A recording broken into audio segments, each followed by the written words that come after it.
Olá, bem-vindo à educação continuada da Operação Delegada, uma atividade de atendimento pré-hospitalar conjunta entre o SAMU de São Paulo e o Corpo de Bombeiros de São Paulo.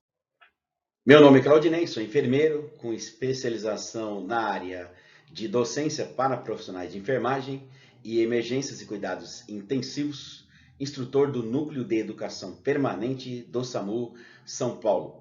Estou como interlocutor da Operação Delegada, que é uma atividade conjunta entre o SAMU da cidade de São Paulo e o Corpo de Bombeiros de São Paulo. Nessa lição, vamos abordar o tema Incidentes com Múltiplas Vítimas, denominado pela sigla IMV. Normalmente, nos cursos, nós trabalhamos atendendo um paciente de forma individual, com uma equipe completa, com todos os recursos suficientes. Em determinada situação, vamos nos defrontar com uma condição em que há várias vítimas e vai ser necessário triar, selecionar e escolher. Para isso, precisamos de uma metodologia técnica. Também haverá envolvimento de várias agências. Dessa forma, temos que nos integrar a um sistema de comando para operações em emergências. Essa é a finalidade desse módulo de ensino. Para atingir essa finalidade, teremos os seguintes objetivos. Ao final dessa aula, o participante deverá ser capaz de conceituar incidentes com múltiplas vítimas, IMV, descrever as ações da primeira equipe que chega ao IMV, indicar as zonas de segurança em uma área de IMV, executar a aplicação do método START, efetuar a montagem e a administração de uma área de concentração de vítimas, integrar as equipes do SAMU no SICOI, Sistema de Comando para Operações em Emergências. Quando usamos esse conjunto de palavras, incidente com múltiplas vítimas, conhecida pela sigla IMV, não estamos relacionando um evento com muitas vítimas, mas sim a capacidade de atendimento regional. Vamos supor que eu tenha 5 vítimas numa ocorrência. Chega no atendimento 3 viaturas do SAMU, 2 viaturas do Corpo de Bombeiros. Esse conceito, então, é inaplicável, porque todas serão atendidas de forma individual e conduzida para a rede de assistência hospitalar. No entanto, quando eu tiver que priorizar, através de um método selecionar, triar e escolher, estamos diante de uma condição que se classifica como IMV. São características de um IMV. Limitação de recursos humanos e de equipamentos. As ambulâncias foram projetadas para o atendimento de uma vítima. Por vezes, o local é de risco, então as ações de salvamento precedem o atendimento pré-hospitalar, ficando as equipes de suporte básico, intermediário ou avançado de vida no apoio, em especial na atuação na chamada área de concentração de vítimas. Necessária a integração de várias agências, cada um com o seu papel definido no IMV. A primeira equipe será impactada de maneira substancial pela crise.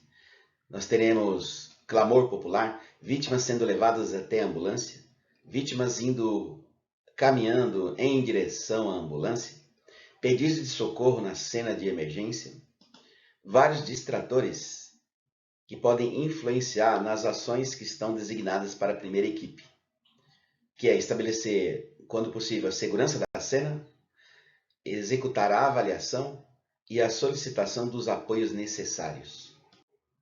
O hospital mais próximo do acidente também é o mais impactado.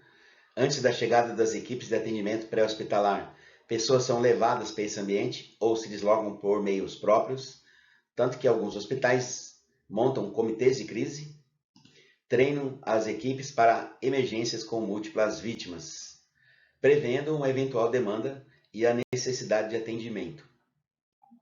A rede hospitalar receberá um adicional de vítimas provenientes do IMV, o que fará com que a regulação médica dos serviços poderá ser destacado um regulador médico como coordenador de campo e também um plantão calamidade, que é uma escala semanal do SAMU, de quarta-feira a quarta-feira, publicada em Diário Oficial do Município, essas autoridades terão que fazer a gestão das vagas hospitalares do IMV, atendendo às necessidades da vítima de acordo com a classificação feita em campo, sejam elas vítimas vermelhas, amarelas ou verdes.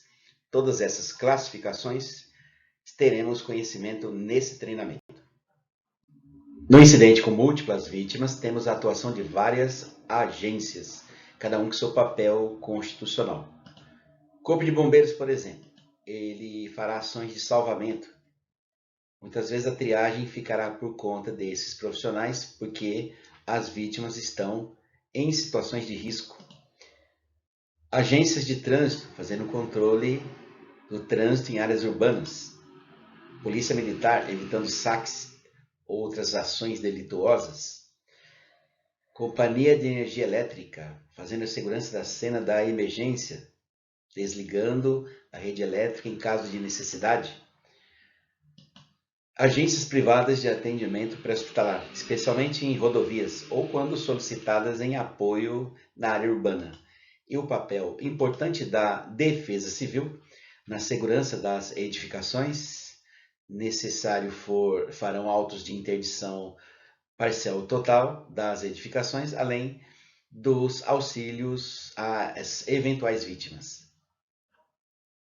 O SAMU de São Paulo possui protocolo para incidentes com múltiplas vítimas.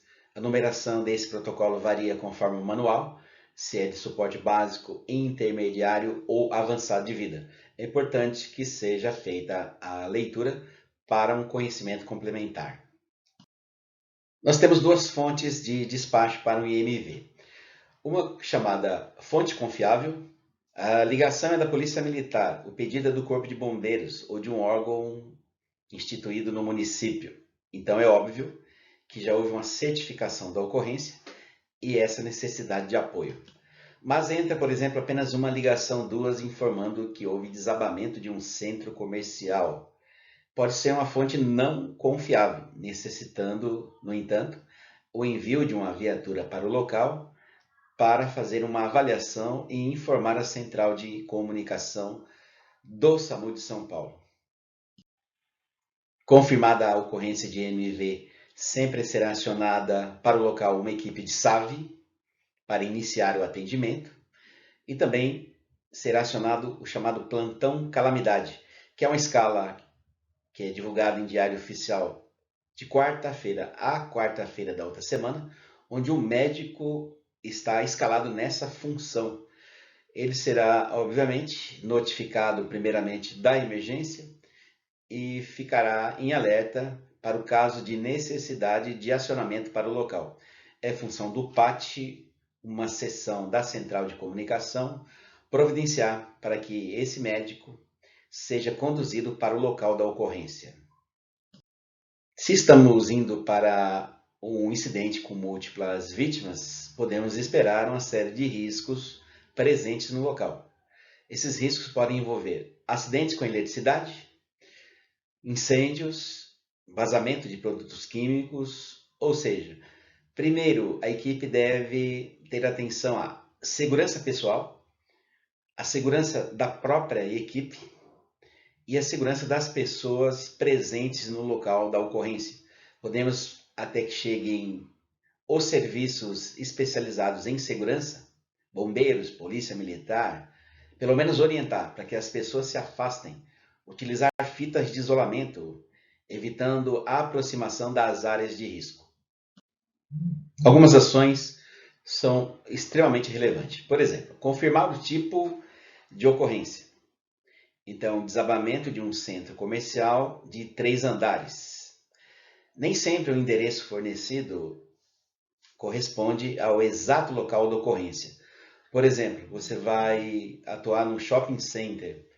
Muitas vezes é informado para o despacho, para o atendimento, o endereço está à frente do shopping, mas a ocorrência é nas docas, na rua de trás. Então, confirme o endereço. Caso tenha dúvida, existem placas indicando o nome da rua até o CEP. Estimar a quantidade de vítimas. Indicar a necessidade de apoio de acordo com os riscos no local. Então, eu verifiquei que um poste de energia elétrica foi afetado. A companhia de energia elétrica será acionada pela SECOM. Produtos químicos estão envolvidos. A companhia que transporta o produto químico, também Corpo de Bombeiros, CETESB e outras agências serão acionadas para dar suporte local.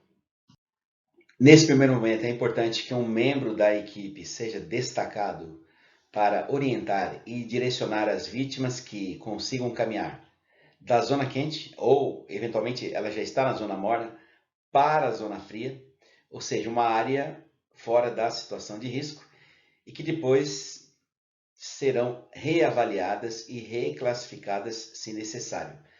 E elas deverão ser orientadas a aguardar recursos disponíveis para que se inicie o atendimento individual desses pacientes. Me referi à zona morna e zona fria. São zonas de segurança num local de incidente com múltiplas vítimas. De acordo com o protocolo do SAMU da cidade de São Paulo, compete ao Corpo de Bombeiros estabelecer essas zonas de segurança. Importante para que nós possamos saber, por exemplo, onde que as vítimas deverão ser encaminhadas. Elas deverão ser encaminhadas para a zona fria, um local seguro, onde jamais a ocorrência poderá evoluir. A zona quente é o local da ocorrência, onde houve, nessa hipótese que colocamos, um desabamento. Nesse local é uma área de risco, então é um acesso restrito às equipes de salvamento, geralmente bombeiros, com equipamento de proteção individual, equipamentos de proteção respiratória e, obviamente, capacitação operacional para intervir nessas áreas. Por decisão do COFEM, a enfermagem ela pode atuar em área de risco, desde que possua treinamento e equipamento. Essa resolução é a 722 de 8 de agosto de 2023. Então, ela normatiza e estabelece critérios aos profissionais de enfermagem que integram as equipes de atendimento pré-hospitalar para atuação em áreas de risco ou local de difícil acesso. Então, deve o profissional possuir capacitação para atuar em área de risco ou de difícil acesso, em seus diferentes cenários, atuar conforme os protocolos operacionais instituídos no serviço, incluindo materiais e equipamentos para os fins que se destinam. Compete ao enfermeiro RT do serviço de atendimento pré-hospitalar garantir a disponibilização de capacitação presencial, materiais e equipamentos para execução segura.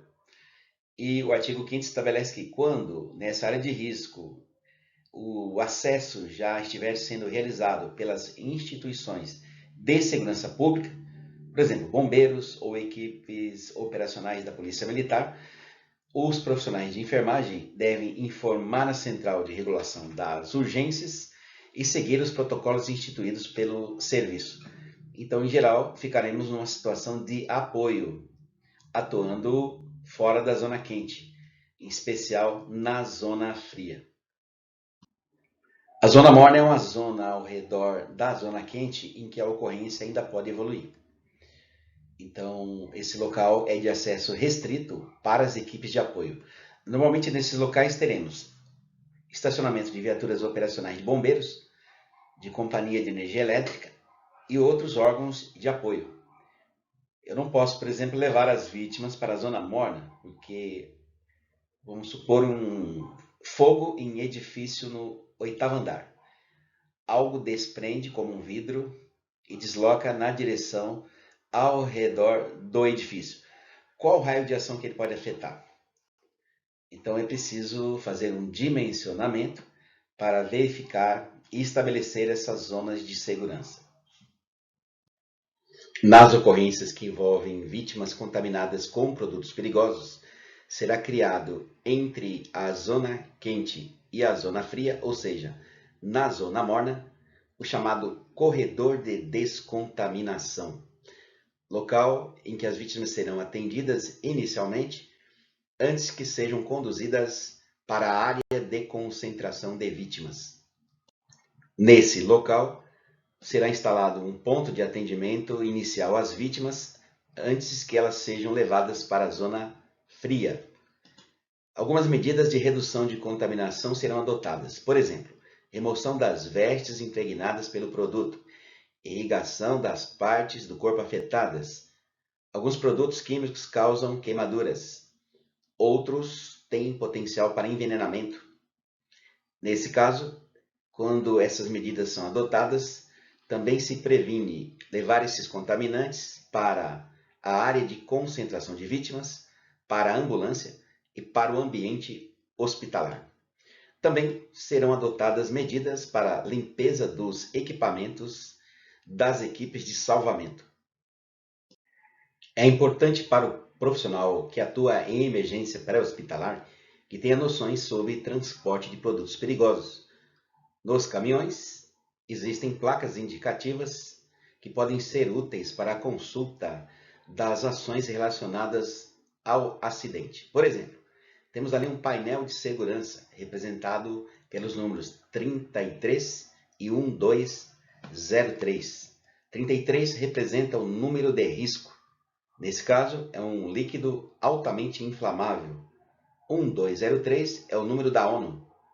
Se pesquisarmos em aplicativos ou mesmo numa consulta na internet, veremos que é uma gasolina com menos de 10% de etanol. Geralmente esse produto está indo para diluição, quando então se transformará na gasolina 3475, onde será adicionado o etanol.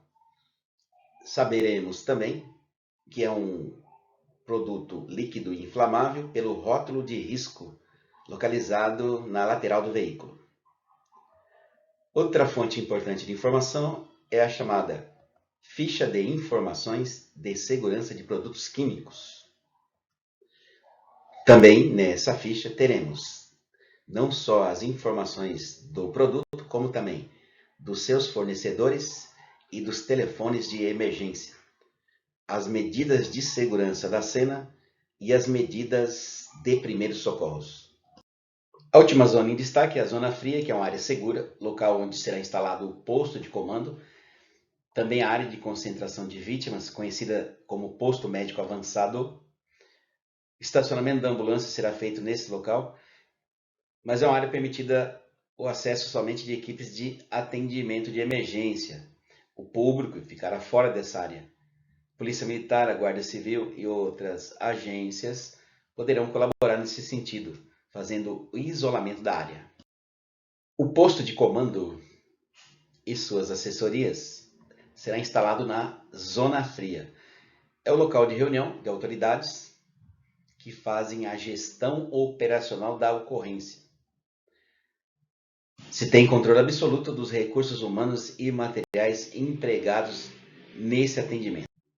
Ele pode estar identificado como uma simples barraca ou uma faixa, ou ainda, na cidade de São Paulo, quando a ocorrência é de vulto e tem uma duração longa, pode ser deslocado esta outra viatura que possui salas de reunião, comunicação via satélite e outros recursos para ações administrativas, onde as várias agências podem se reunir e colaborarem no desenvolvimento do atendimento da ocorrência. Comandante da emergência no posto de comando terá à sua disposição várias assessorias, como assessoria técnica, de logística, de recursos humanos, comunicação operacional, imprensa, dentre outras que poderão ser instituídas para que seja feita a gestão da ocorrência. Nós vamos destacar apenas algumas delas. Uma das assessorias que pode ser instituída é a assessoria técnica. Por exemplo, desabamento de um centro comercial com vítimas debaixo de escombros. Nós temos vários especialistas no Brasil em busca e resgate em estruturas colapsadas, inclusive profissionais com experiência prática em terremotos, como, por exemplo, atuaram recentemente na Turquia. Especialistas em atentados terroristas, como bioterrorismo, dentre outros. Assessoria de recursos humanos. Uma ocorrência pode durar horas ou dias. Será necessário mudança de escalas, obter reforço de efetivo, teremos um profissional empenhado somente nessa atividade. Assessoria de logística, apoio de ambulâncias públicas e privadas, alimentação do efetivo, banheiro químico, dentre outras ações para suprir as necessidades operacionais. Assessoria de comunicação operacional. Nós temos várias agências, várias frequências de rádio diferentes, então é possível, através da distribuição de HTs, colocar equipes numa única frequência, comando em outra, permitindo o desenvolvimento das atividades operacionais com mais eficiência. A assessoria de imprensa é uma das mais importantes. É preciso que, quando houver pedido de informações, direcionemos todo e qualquer pedido para o posto de comando. Um profissional designado para esse fim poderá emitir uma nota, fazer a leitura de um boletim ou até mesmo conceder uma entrevista, porém com dados unificados, obtidos dos diversos serviços, evitando desinformação. Destaco ainda a necessidade de atuar com esse tema psicologia na emergência. Teremos familiares indo ao encontro de vítimas, teremos profissionais afetados no atendimento, um posto com psicólogos e assistentes sociais é relevante quando você tem um desastre para minimizar os impactos psicossociais, tanto nas vítimas quanto nos profissionais envolvidos. O posto de comando também é o nosso local de check-in. O que é o check-in?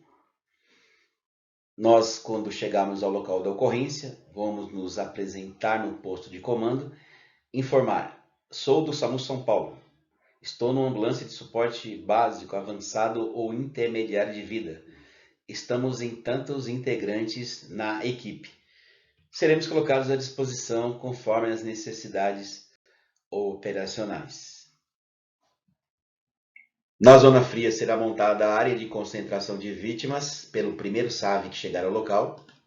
Enfermeiros serão colocados na função de chefe de área vermelha, amarela ou verde, e o médico ficará na função de coordenador de toda a área de concentração de vítimas. Também acumulará a função de plantão calamidade ou executará as funções sob delegação até a chegada desse profissional devidamente escalado. Será feita na área de concentração de vítimas a reavaliação, reclassificação se necessário, a estabilização e o transporte dos pacientes para a rede hospitalar. Na Zona Fria, montaremos a área de espera de ambulâncias, local de fácil acesso para a área de concentração de vítimas. O condutor ele permanece na ambulância, embora tenhamos desejo de socorrer, é importante que esteja disponível para deslocar assim que houver solicitação do coordenador de transporte. O médico coordenador da área de concentração de vítima, uma vez que a triagem já está estabelecida, ele solicita uma ambulância de suporte avançado, intermediário ou básico para o coordenador de transporte. O coordenador de transporte comunica com o chefe da área de espera, pedindo o recurso disponível ali estacionado.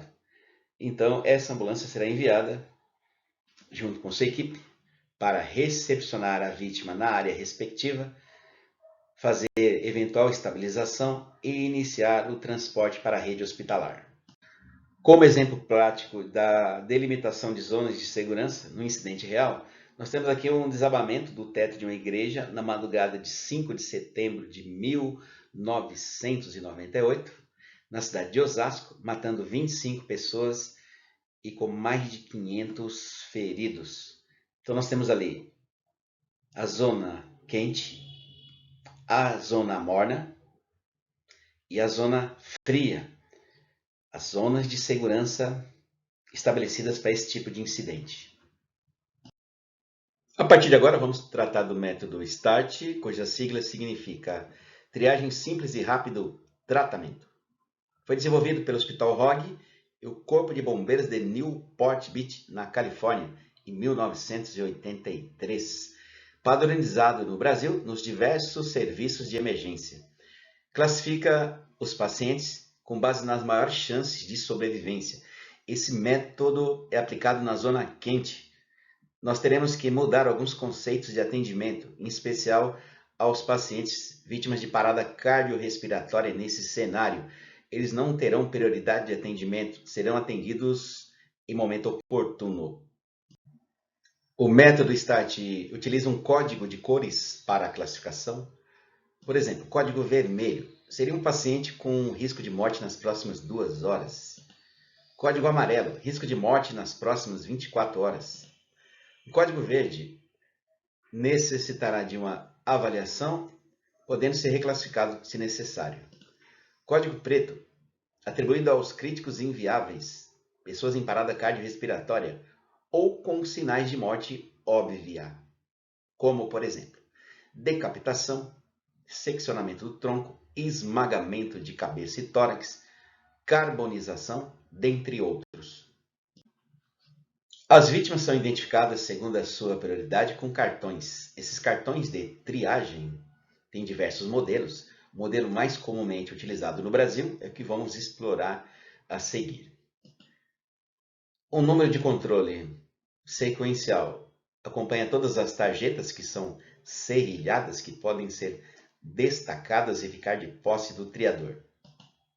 Há locais para colocação do horário da triagem, o sexo da vítima, local da ocorrência, tipo de ocorrência, hospital de destino.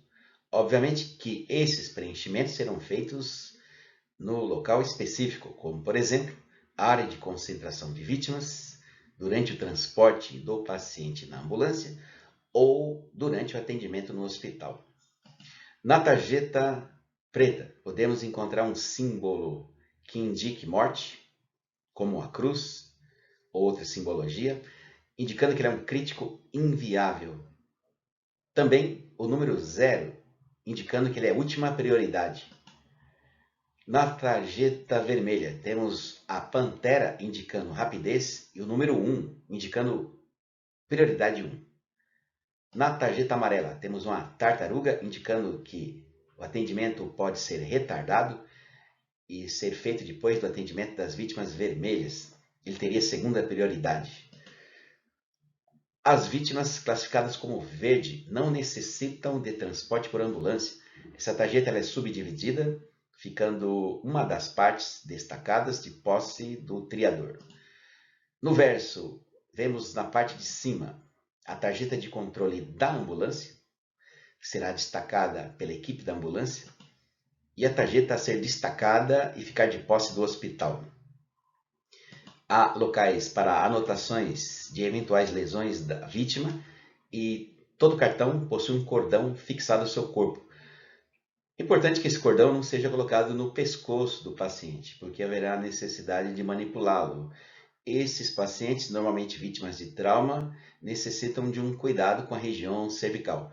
Então, quando possível, deve ser colocado em outra parte do corpo, desde que ele não se perca durante a movimentação, o tratamento do paciente. Vamos acompanhar o fluxograma do método START para vítimas maiores de 8 anos de idade.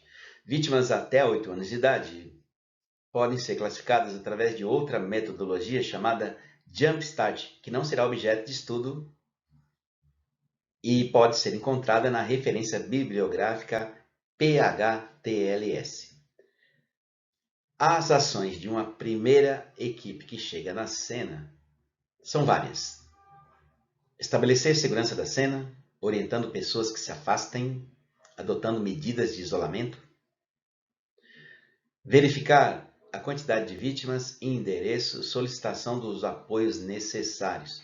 Mas já se inicia a aplicação do método START através do afastamento, da remoção das pessoas que conseguem caminhar para uma área segura, longe da área de risco.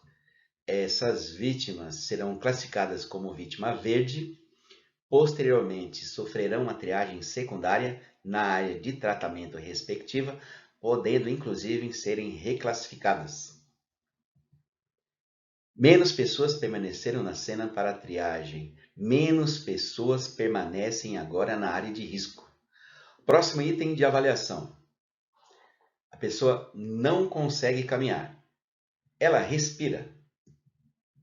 Se não respira, admite-se manobras para a liberação das vias aéreas. Ela respira depois de liberar as vias aéreas? Se ela não respira, recebe um cartão com classificação preto, que significa um paciente irrecuperável, um crítico inviável, e não será submetida à ressuscitação cardiopulmonar. Terá a última prioridade de remoção da zona quente. A pessoa respira depois de liberar as vias aéreas? Sim. Será classificado como vermelho. Mas aí nós temos um problema. Se a via aérea não for mantida aberta, provavelmente evoluirá para um código preto. Admite-se a lateralização desses pacientes para a manutenção das vias aéreas pérvias. Uma vítima que não consegue caminhar, mas respira, deve ser avaliada a sua frequência ventilatória por minuto. Está entre 10 e 30? Está boa. Mas se não está, está menos que 10 ou mais que 30 respirações por minuto, teremos aí um comprometimento ventilatório, será classificado como um paciente crítico. A partir desse momento, encerra-se a avaliação dela e parte para o atendimento de outro paciente. Uma vítima que não consegue caminhar, respira com frequência ventilatória considerada para os padrões do método START normal, terá a avaliação da sua circulação por meio da aferição da perfusão capilar ou na impossibilidade de checar a perfusão capilar nas extremidades, porque está escuro, vítima suja de sangue e barro, será aferido o pulso radial bilateral. O que se espera? Uma perfusão capilar menor que 2 segundos ou um pulso radial palpável. Caso haja alteração nessa avaliação, podemos estimar que esse paciente está em choque. Inclusive, é necessário que se pesquise por hemorragias. Nesse paciente chamado crítico, código vermelho, pode haver uma hemorragia externa que poderá ser controlada de imediato. Muitas vezes não teremos o kit de controle de hemorragia presente. Tão logo possível, um membro da equipe pode ser destacado para sair em campo fazendo o controle de toda e qualquer hemorragia. Uma vítima que não consegue caminhar, respira, cuja frequência ventilatória esteja entre 10 e 30, e na parte circulatória apresente uma perfusão capilar menor que 2 segundos, ou, eventualmente, ao checar os pulsos radiais, eles estejam palpáveis, será feita uma avaliação neurológica simplificada através de resposta a ordens simples. Caso ele não cumpra a ordem simples, podemos inferir que há um comprometimento cerebral e ele é um paciente crítico. Uma vítima que não consegue caminhar, cuja frequência ventilatória esteja entre 10 e 30, a perfusão capilar menor que 2 segundos ou o pulso radial presente, quando avaliada na parte neurológica, responde à ordem simples, ela será classificada como vítima amarela. Comparando os critérios do método START com a análise primária ABCD, encontraremos o seguinte. Letra A. Capacidade de respirar e de manter a via aérea pérvia. Letra B. Comprometimento ventilatório por meio da aferição da frequência ventilatória por minuto. Letra C. Estabelecer se o paciente encontra-se em choque hemorrágico por meio da aferição de comprometimento da perfusão capilar ou do pulso radial. Letra D. Cumprimento de ordens simples. Inclusive, esse é um item da melhor resposta motora da escala de coma de Glasgow. Fizemos então uma sequência ABCD, porém de forma simplificada, com base em apenas um dos itens da sequência de avaliação. Vamos fazer um exercício para melhor compreensão da metodologia de aplicação do método START. Vítima 01. Vamos raciocinar do seguinte modo. Não consegue caminhar. Não é verde. Respira. Não é preto. Só pode ser vermelho ou amarelo. Qual a frequência ventilatória por minuto? Está 36, ou seja, menor que 10 ou maior que 30 indica um comprometimento ventilatório. Nossa avaliação termina aqui e ela receberá um cartão vermelho. Quaisquer outros itens de avaliação, como pulso ou resposta neurológica, não terá mais importância, receberá um cartão vermelho. Partiremos para a outra vítima. Vítima 02. Não consegue caminhar, não é verde. Respira, não é preto. E a frequência ventilatória está 12, ou seja, entre 10 e 30, está normal. Como está a perfusão capilar?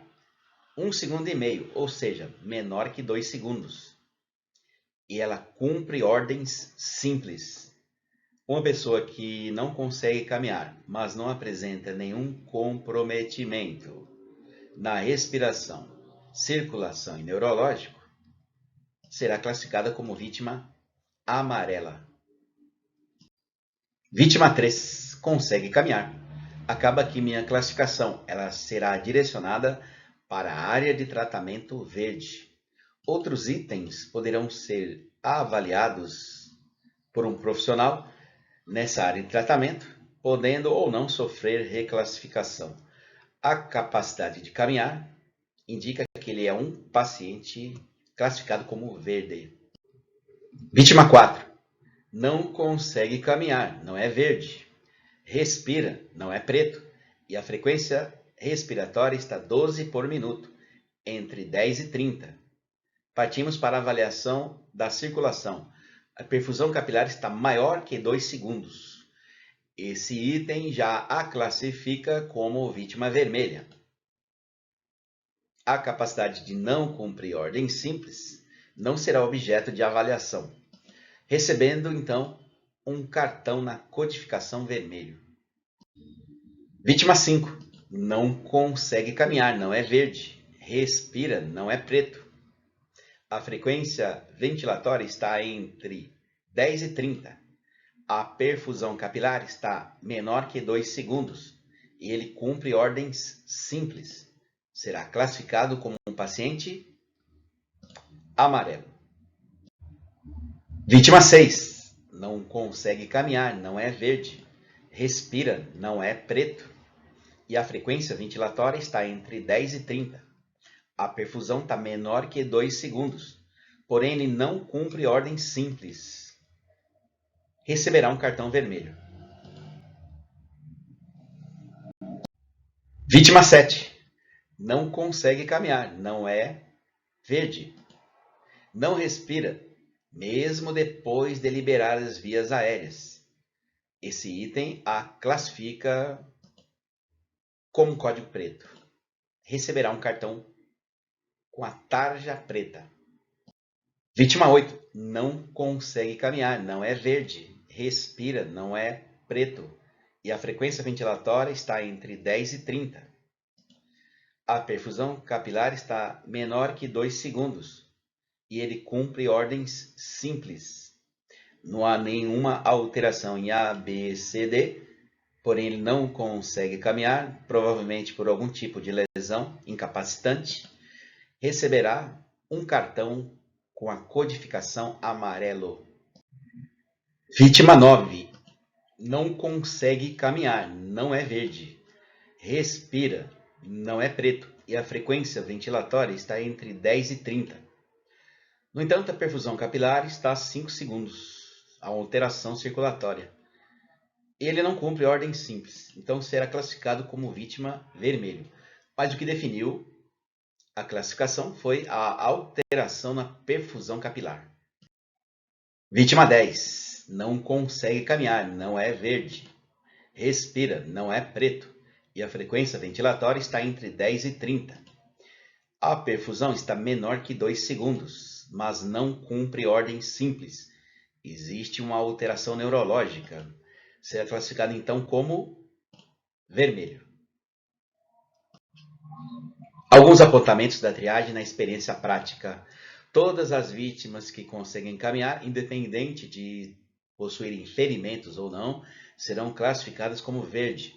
Na área de concentração de vítimas, serão reavaliadas por uma triagem secundária, podendo até serem reclassificadas. Todas as vítimas que não respiram, admite-se a liberação da via aérea, classificando-a como vermelho se voltar a respirar. Mas se não conseguem respirar com a via aérea aberta, serão classificadas como preto. Todas as vítimas inconscientes com sinais vitais serão classificadas como vermelha. Se eu verificar a frequência ventilatória e perfusão capilar, não terá utilidade, porque ela não consegue cumprir ordens simples. Portanto, será classificada como vermelha. Vítimas que darão problemas para o triador. Aquelas que gritam, pedem por ajuda. Elas não caminham, mas conversam na cena de emergência.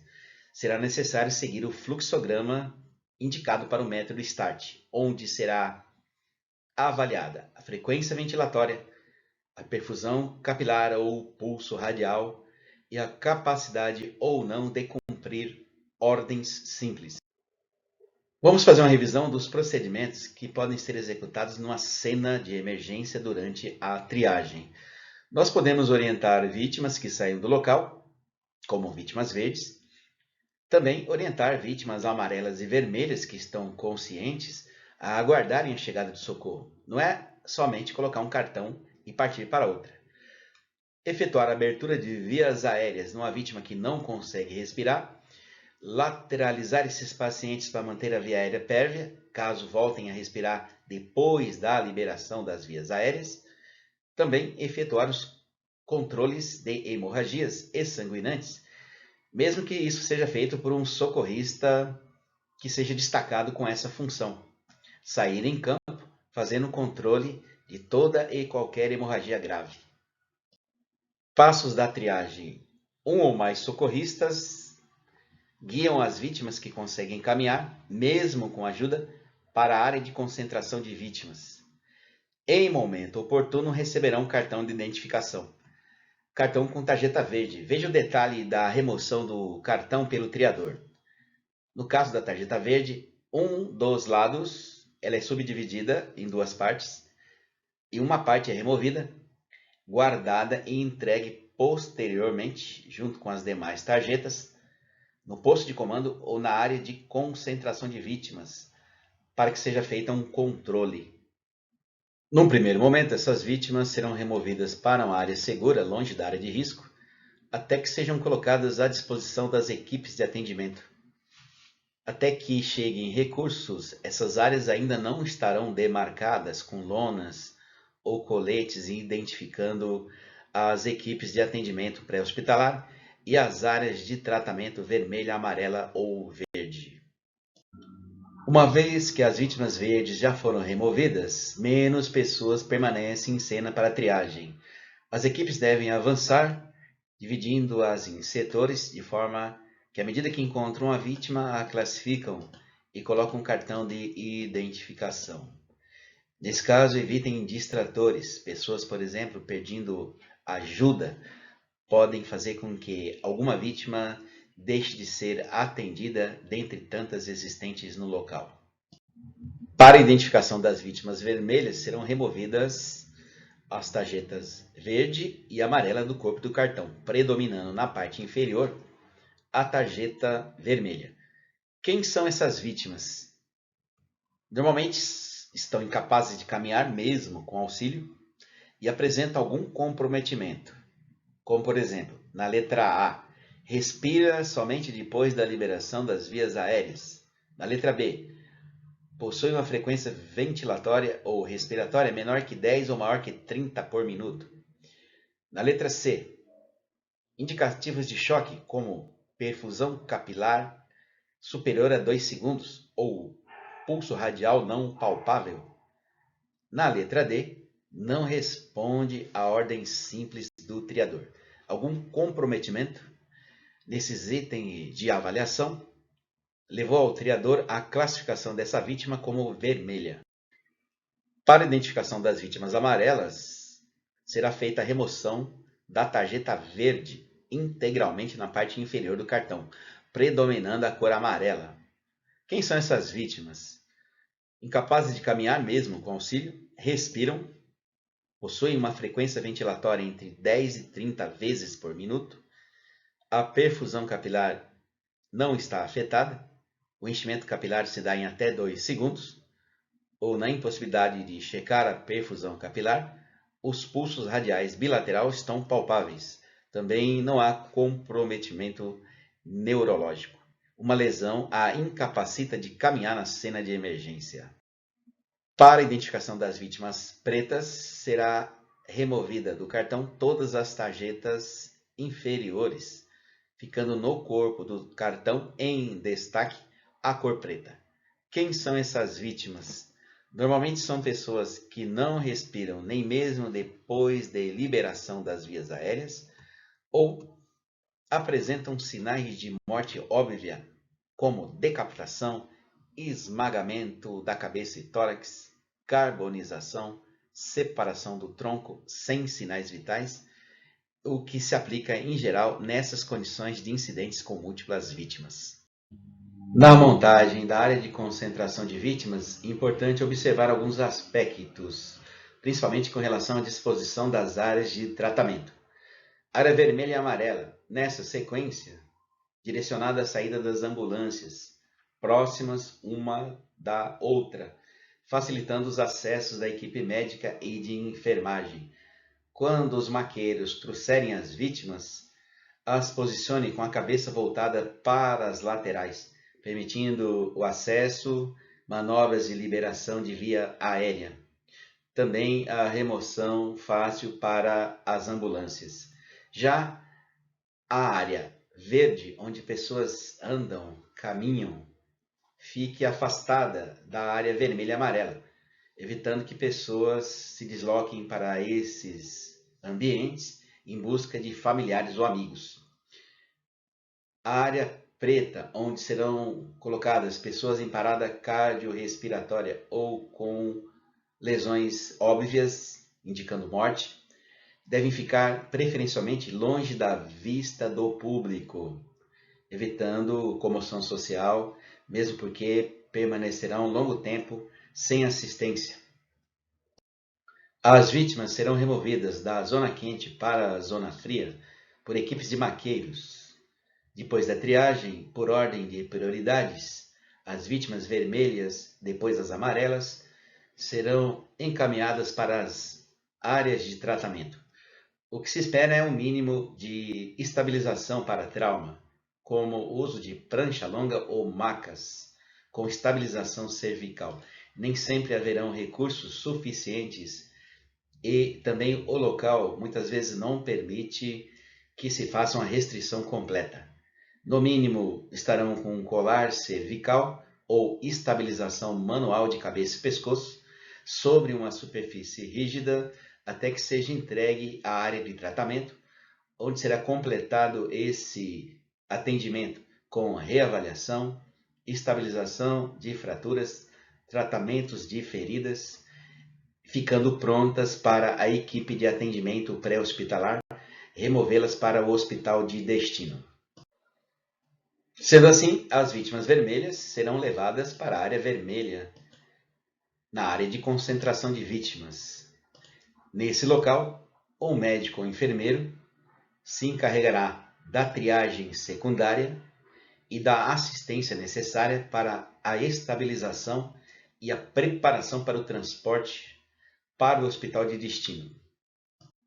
Na sequência, as vítimas amarelas serão conduzidas para a área de tratamento amarela.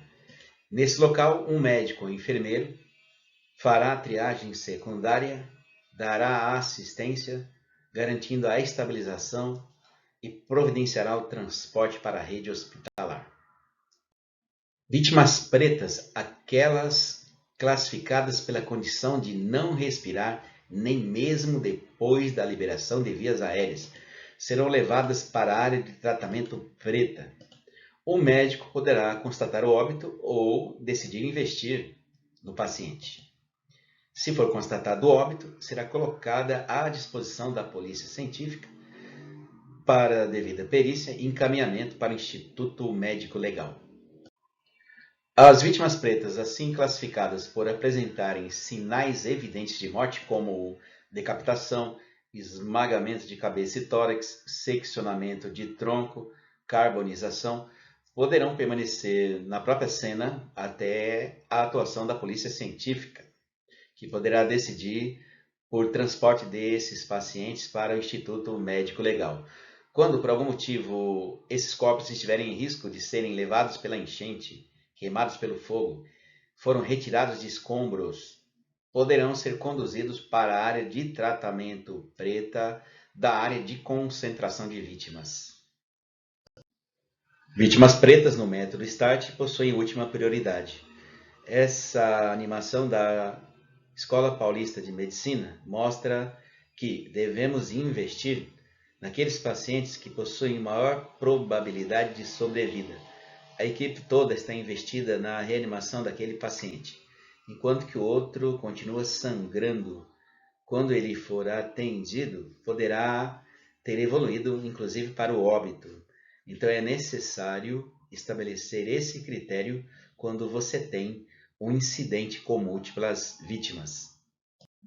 A triagem é um processo dinâmico. Pode haver reclassificação em qualquer tempo, inclusive executando-se a mudança do cartão, se necessário. Vamos tomar como exemplo uma vítima vermelha, classificada assim porque na zona quente estava com a frequência ventilatória acima de 30. Porém, na área de concentração de vítimas, ela já está estabilizada. Então, eu posso reclassificá-la, transferindo inclusive de área de tratamento para a área amarela. Já uma vítima verde, que estava andando, porém com ferimentos internos, e que evolui para choque, com alterações no sistema circulatório, ela poderá ser levada para a área vermelha de tratamento e ter a devida prioridade no atendimento e transporte. O primeiro médico que chega em cena, enviado pelo SAV, assumirá a função de médico ou coordenador da área de concentração de vítimas.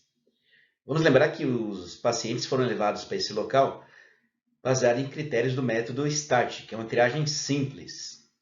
Deverão sofrer uma reavaliação através de critérios médicos e de enfermagem. Por exemplo, dentre as vermelhas, qual é a que merece prioridade de atendimento e transporte? Ou seja, qual a mais vermelha das vermelhas? Qual a mais amarela das amarelas? Com base nessa reavaliação, compete ao médico coordenador contatar o médico na função de coordenador de campo ou a central de regulação para definir o hospital de destino. O coordenador de transporte, presente na área de concentração de vítimas, solicitará o suporte adequado à condição do paciente. E quais seriam esses suportes adequados? Um paciente vermelho, portanto, um paciente crítico, o ideal seria o atendimento por uma equipe de SAV ou CIV. Um paciente classificado como amarelo, no mínimo, uma ambulância de suporte básico. Já vítimas verdes não necessitam de transporte por ambulâncias para a rede hospitalar. Essas vítimas, quando transportadas para uma rede hospitalar, por um veículo comum, no mínimo deve ser acompanhado por socorristas, porque pode evoluir durante o transporte. Também esse socorrista fará a entrada desses pacientes na unidade hospitalar. No entanto, podem ser liberadas por médicos na cena de emergência. Por exemplo, está acompanhado com um familiar ou um conhecido, já foi avaliado, não existem lesões que possam, num primeiro momento, comprometer a vida do paciente. Os dados são anotados para controle na área de concentração de vítimas e o paciente pode ser orientado, caso haja piora do quadro, procurar assistência médica numa unidade hospitalar. Se você faz parte de uma equipe de atendimento pré-hospitalar, normalmente será acionado na área de espera de ambulância.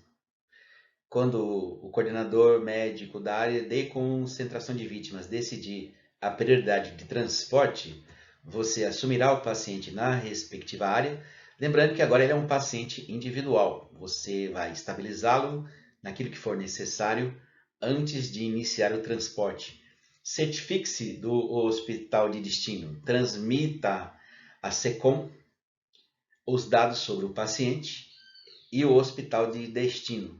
Também, assim que o atendimento for encerrado no hospital, se coloque à disposição para novos atendimentos, que nem sempre é retornar para o local do IMV.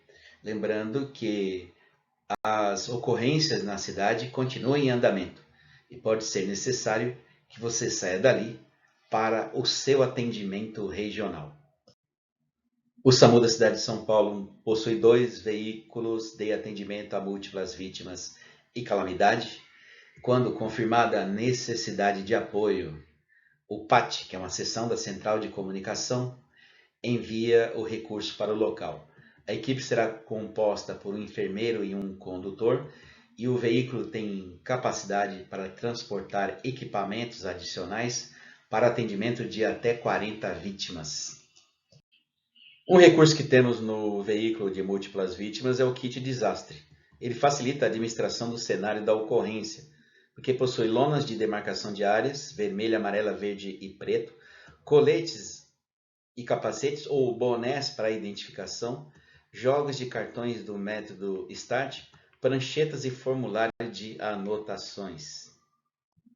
Nesse kit temos uma série de formulários para preenchimento e controle, que são utilizados nas áreas vermelha, amarela, verde e preto, bem como controles específicos do plantão calamidade, do médico coordenador da área de concentração de vítimas e também do coordenador de transporte. Dessa forma, haverá um controle efetivo dos recursos humanos, de viaturas, de equipamentos empregados, bem como o destino dos pacientes para a rede hospitalar. Chegamos ao fim da nossa parte teórica, que é uma preparação para a parte prática, que normalmente é desenvolvida nos cursos.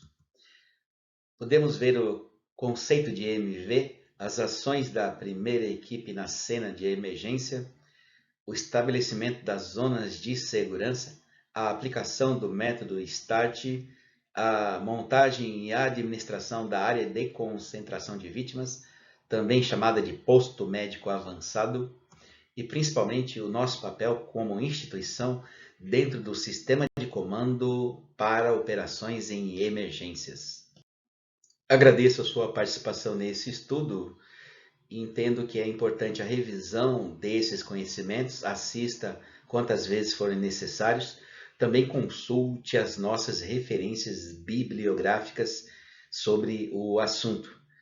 Este trabalho nos proporciona conhecimentos e, na parte prática, habilidades para compor um sistema de comando para operações em emergências, cada um executando o seu papel para garantir o salvamento do maior número de pessoas possíveis. Muito obrigado e até a próxima aula.